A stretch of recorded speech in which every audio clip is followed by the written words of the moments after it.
BA. Khaja Moinuddin Baqavi அவர்கள்,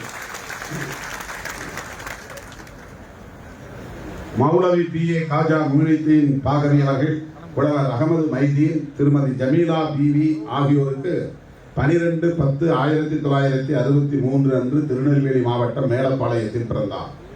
இவர் ராமநாதபுரம் மாவட்டம் தேவிப்பட்டினத்தில் உள்ள அமானியா மதரசாவில் 3 ஆண்டுகள் குர்ஆன் மனப்பாட வகுப்பை முடித்து ஹாஃபீஸ் பட்டமும், பின்னர் வேலூரில் உள்ள அரபு கல்லூரியில் 7 ஆண்டுகள் பயின்று மௌலவி பட்டமும் பெற்றார்.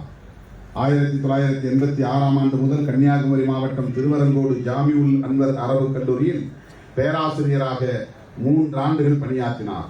1989 ஆண்டு முதல் 36 ஆண்டுகளாக தனது சொந்த ஊரான மேலப்பாளையத்தில் உள்ள உஸ்மானியா அரபு கல்லூரியில் பேராசிரியராக பணியாற்றி வருகிறார்.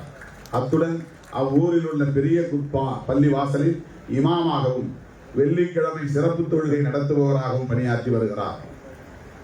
தமிழ்நாடு மற்றும் வெளிநாடுகளில் மார்க்க சொற்பொழிவுகளை ஆற்றி வருகிறார்.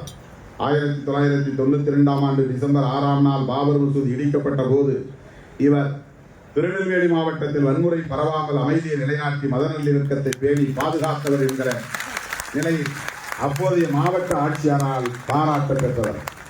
2017 ஆண்டு தமிழ்நாடு ஜமாஅத்துல் உலமா சபை என்னும் இஸ்லாமிய மார்க்க அறிஞர்களின் அமைப்பின் மாநில தலைவராக தேர்வு செய்யப்பட்ட இவர் மதங்களை கடந்து மனிதநேய பணிகளை திறம்பட ஆற்றி வருகிறார். 2020 ஆண்டு டெல்லியில் வடகிழக்கு பகுதியில் சனாதன சக்திகள் நடத்திய வன்முறை வெறியாட்டத்தால் பாதிக்கப்பட்ட மக்களுக்கு இவர் ஆற்றிய நிவாரணப் பணிகள் குறிப்பிடத்தக்கவை ஆகும். கோவிட் பெருந்தொற்று காலத்திலும் புயல், மழை, வெள்ளம் போன்ற பேரிடர் காலங்களிலும் பாதிக்கப்பட்ட மக்களுக்காக இவர் ஆற்றிய அருந்தொண்டு போற்றுதலுக்குரியதாகும்.